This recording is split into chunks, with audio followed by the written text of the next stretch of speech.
അത് റോഡിന്റെ സൈഡിൽ നിന്നിട്ട് ഒരു വീഡിയോ ഉണ്ട്. വണ്ടികളൊക്കെ ചീർപ്പാഞ്ഞ് പോകുന്ന റോഡിന്റെ സൈഡിൽ നിന്നിട്ട് കുട്ടികൾ ചെയ്യുന്ന പണ്ടത്തെ ഒരു വീഡിയോ ഉണ്ട്. അതായത് ദിലീപിനെ സപ്പോർട്ട് ചെയ്യുന്ന ഒരു വീഡിയോ. അതായത്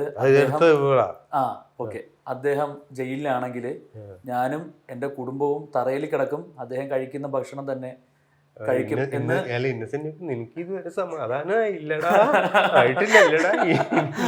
എന്ന് പറയുന്ന ഒരു വീഡിയോ ഉണ്ട്. അപ്പോൾ അന്ന് അദ്ദേഹത്തെ സപ്പോർട്ട് ചെയ്ത കുട്ടികൾ ജയചന്ദ്രൻ ഇന്ന് ഒരു 2 ദിവസം മുന്നേ മഞ്ജു വാര്യറിനെ സപ്പോർട്ട് ചെയ്തുകൊണ്ടൊരു പോസ്റ്റ് ഇടുന്നു. അപ്പം ഇത് ആണോ കാരണം ഇത്രയും ഹെയ്റ്റ് കമൻറ്റ് വരാനും ആൾക്കാർക്ക് മനസ്സിലായെങ്കിലും മനസ്സിലായില്ല എന്ന് കാണിക്കാനും? അങ്ങനെ ഒരു കുറച്ച് പേരുണ്ട്. ഇത് ഞാൻ പറഞ്ഞില്ലേ, ബഹുജനം പലവിധം. അങ്ങനെയാണ്. പണ്ട് എൻ്റെ അച്ഛൻ എന്നോട് പറഞ്ഞൊരു ആർട്ടിസ്റ്റായിട്ട് പോകുമ്പോൾ നീ ചിന്തിക്കേണ്ട കാര്യം ബഹുജനം പലവിധമാണ്. ഞാൻ മനസ്സിലാക്കിയെടുത്തോളം ദിലീപേട്ടനായിട്ട് കമ്പനിയാണെന്ന് വെച്ചാൽ മഞ്ജു ചേച്ചിയായിട്ട് ശത്രു ആവുന്നത് എങ്ങനെയാന്ന് എനിക്ക് മനസ്സിലാവുന്നില്ല. അത് വെറും തെറ്റിദ്ധാരണ മാത്രം, അങ്ങനെയൊന്നും ഒരിക്കലും ഇല്ല കേട്ടോ. അവർ രണ്ടാളും നല്ല, മഞ്ജു ചേച്ചിക്ക് ഭയങ്കര കാര്യമാണ്, ദിലീപേട്ടനും അങ്ങനത്തെ വിഷയങ്ങളില്ല ഇവിടെ. അങ്ങനെ വെളിയിൽ ആർക്കെങ്കിലും അങ്ങനെ ഒരു ധാരണ അങ്ങനെ ആക്കി എടുക്കാനൊന്നും ശ്രമിക്കുകയാണെങ്കിൽ ഇപ്പൊ നമുക്ക് അരുതെന്നൊന്നും പറയാൻ പറ്റില്ല. ഇത് ഞാൻ എൻ്റെ സത്യസന്ധമായിട്ട് ഞാൻ പറയുന്ന. അപ്പോൾ ദിലീപിനോടും എനിക്കുള്ള ബഹുമാനമാണ്. എന്നെ സംബന്ധിച്ചിടത്തോളം എനിക്ക് പറ്റാതെ പോകുന്ന കാര്യങ്ങൾ ചെയ്യുന്നവരെ എനിക്ക് വലിയ ബഹുമാനമാണ്. മനസ്സിലായില്ലേ? അത് ബഹുമാനിച്ചേ പറ്റൂ. അത് എൻ്റെ മനോഭാവമാണ്. അപ്പം ദിലീപ് എന്ന് പറയുന്നത് എന്നെ ഒപ്പം മിമിക്രിയും കളിച്ചിട്ട് എറണാകുളത്തുണ്ടായിരുന്ന ആളാണ്. അതെ, മനസ്സിലായില്ലേ? അന്നും ഈ പറയുമ്പോൾ അന്ന് എൻ്റെയൊക്കെ പ്രതിഫലം 75 രൂപയൊക്കെയാണ്. അന്ന് 100 രൂപ മേടിക്കുന്ന ആളാണ് ദിലീപ്. അപ്പൊ ഇങ്ങനെ പറഞ്ഞു കേട്ടിട്ടുണ്ട്. 2020 പോലത്തെ ഒരു വലിയൊരു സിനിമ ചെയ്യാനുള്ള ഏറ്റവും വലിയ ധൈര്യം ദിലീപായിരുന്നു.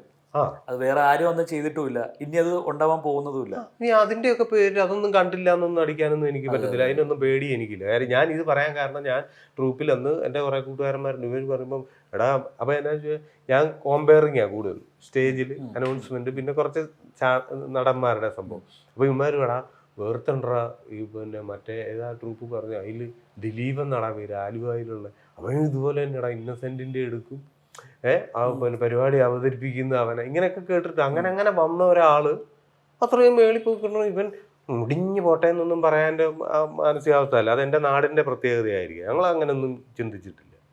അപ്പോൾ അതിനുശേഷം അദ്ദേഹത്തിനൂടെ അഭിനയിക്കാനുള്ള ഭാഗ്യം എനിക്ക് കിട്ടി. ഈ സല്ലാപം പിന്നെ സമ്മറിൽ ബദ്ദലഹേം അല്ലേ, മഞ്ജു വാര്യരുടെ ഗീറ്റ്, ആ സമയത്ത് സിനിമ വരാൻ പറ്റാതെ പോയി എനിക്ക്. അല്ലെങ്കിൽ മഞ്ജു വാര്യരുടെ കൂടെയും അഭിനയിച്ചേനെ. എൻ്റെ ആഗ്രഹങ്ങളത്. എനിക്ക് കോമൺ ആണ് എല്ലാവരും. മമ്മൂട്ടി, മോഹൻലാൽ. ഞാൻ സിനിമ കാണാൻ പോയത് നമ്പർ 20 പിന്നെ മദ്രാസ് മെയിൽ. മമ്മൂട്ടിയുണ്ട്, മോഹൻലാലും ഉണ്ട്. ആ പടം കാണാൻ ഓടിപ്പോയിട്ട് എൻ്റെ കയ്യിൽ അന്നോണ്ടിരുന്നൊരു ടിക്കറ്റ് എടുക്കാൻ പോയിട്ട് ടിക്കറ്റ് മേടിച്ച് വാച്ച് ഒരുത്തന് ഊരിക്കൊണ്ട് പോയി. ഞങ്ങളങ്ങനെ പോയി കണ്ടത്.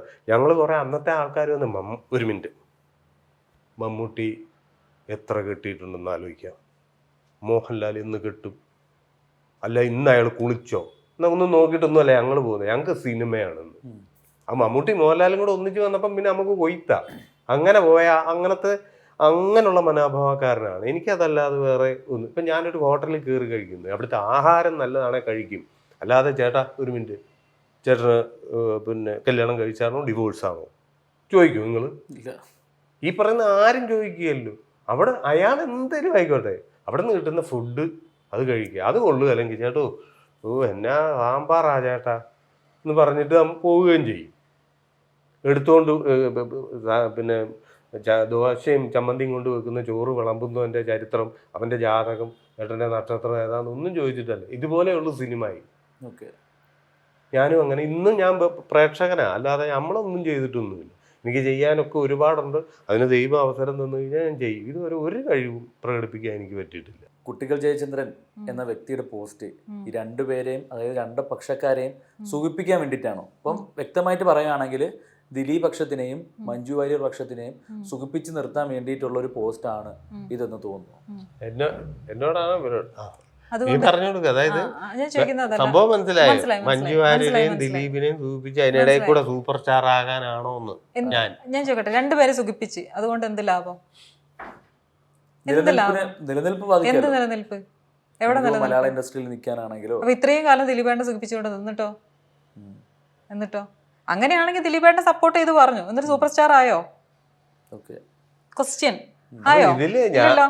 പിന്നെ ദിലീപേട്ടനും മഞ്ജു വാര്യരും ഭയങ്കര ശത്രുക്കളാണ്. ഒരാളെ ഫ്രണ്ടിനോട് മറ്റാൾ സംസാരിച്ചു കഴിഞ്ഞാൽ ഇതൊക്കെ ഈ പറയുന്ന സോഷ്യൽ മീഡിയ കണ്ടെത്തുന്നതല്ലേ. അവർക്ക് അവരുടെ രണ്ടുപേരുടെ ലൈഫായിട്ട് അവർ പോയിക്കൊണ്ടിരിക്കുകയല്ലേ. ഇവർക്ക് ഇടക്കിടക്ക് അവരെ ചൊറിയാൻ വേണ്ടിയിട്ട് ഇവർ ഓരോ പോസ്റ്റ് ഉണ്ടാക്കിയിട്ട് അത് അവരെ എടുക്കുന്നതെന്ന് വെച്ചാൽ ഈ തെരുവിൽ ഈ പട്ടികൾ ഉണ്ടാവില്ല വഴി കൂടെ പോകുന്നത്, അതിങ്ങനെ എന്തെങ്കിലും കുറച്ച് വെച്ചാൽ നമ്മൾ അവരൊക്കെ കല്ലെറിഞ്ഞിട്ട് പോവുക. അവരത് ചെയ്യുന്നില്ല. ഈ ദിലീപേട്ടനും മഞ്ജു വാര്യരും ഭയങ്കര ശത്രുക്കളാണ്, കണ്ടാ വെട്ടിക്കൊല്ലാൻ നിൽക്കുക എന്നൊക്കെ സോഷ്യൽ മീഡിയയിലെ ആൾക്കാർ പറയുന്നതല്ലേ. കുറച്ച് നാൾ കഴിയുമ്പോൾ ചിലപ്പോൾ ഇവർ ഒന്നിച്ച് സിനിമയിൽ അഭിനയിക്കുകയൊക്കെ ചെയ്യുമ്പോൾ അതിൻ്റെ രോഗം അങ്ങ് തീർന്നോളൂ.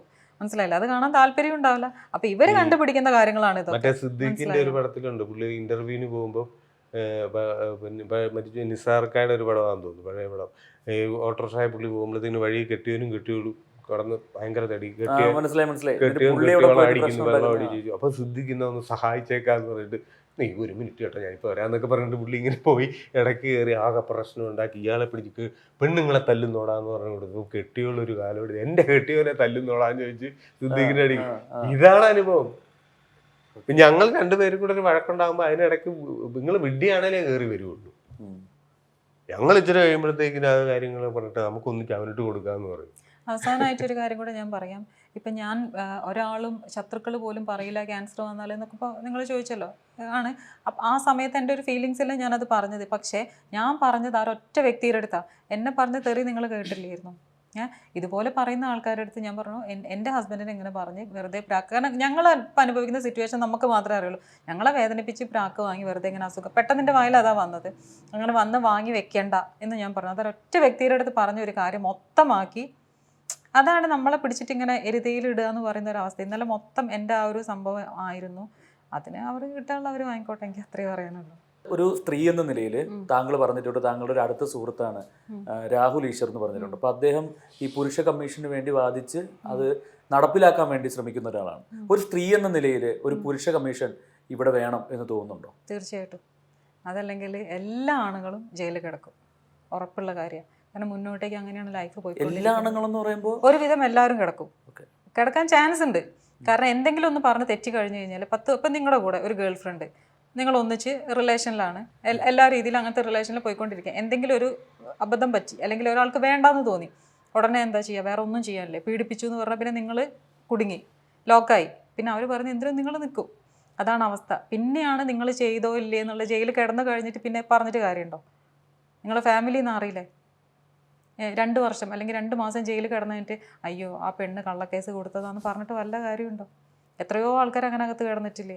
അപ്പം വേണ്ടേ മെൻസ് കമ്മീഷൻ? ഞാൻ ചോദിക്കുന്നത് അതാണ്. എല്ലാ സ്ത്രീകളും ഞാൻ പറയില്ലേ, ജെനുവിൻ ആയിട്ടുള്ള ആൾക്കാർക്ക് പോലും നീതി കിട്ടാതെ ആയി പോകുന്നതും ഇങ്ങനെ പ്രശ്നങ്ങളുള്ളത്. പക്ഷേ ഈ സ്ത്രീകൾ എനിക്ക് നല്ല പണി കൂടെ നിന്ന് അവർ ചതിക്കും, കൂടെ നിന്ന് ചതിക്കും, കൊല്ലാൻ പോലും മടിക്കില്ല. അങ്ങനെയുള്ള സ്ത്രീകളുണ്ട് നമ്മുടെ നാട്ടിൽ. അവർക്ക് എന്താ ലാഭം എന്ന് എനിക്ക് ഒരു ഐഡിയ ഇല്ല. അസൂയാണോ അതിൻ്റെ പിന്നിൽ, അല്ലെങ്കിൽ ഒരാൾ നന്നായിട്ട് 2 പേര് വൈഫ് ഹസ്ബൻഡ് നല്ല രീതിയിൽ ജീവിക്കുന്നതാണോ എന്നൊന്നും അറിയില്ല. മെൻസ് കമ്മീഷൻ വരണം, അല്ലെങ്കിൽ ഭയങ്കര പണിയാവും കുറച്ച് കഴിയുമ്പോൾ. എന്താണ് താങ്കളുടെ അഭിപ്രായം? വരണമെന്നാണോ വേണ്ടതെന്നാണോ? എൻ്റെ അഭിപ്രായത്തിൽ വേണം തന്നെയാണ്. കാര്യം അത് തന്നെ പറഞ്ഞ ഈ പറഞ്ഞ പോലെ ഞങ്ങളുടെ അടുത്ത സുഹൃത്താണ് രാഹുൽ ഈശ്വർ. അയാളോട് ഞാൻ പറഞ്ഞിട്ടുണ്ട് എൻ്റെ മനസ്സുകൊണ്ടും ശരീരം കൊണ്ടും ഇപ്പോഴത്തെ വ്യക്തമായിട്ട് അദ്ദേഹത്തിനോട് ഇറങ്ങാൻ പറ്റാത്ത ചില സാഹചര്യങ്ങളുണ്ട്. അത് കഴിഞ്ഞാൽ ഞാൻ നിങ്ങളുടെ ഒപ്പം ഉണ്ടാവും.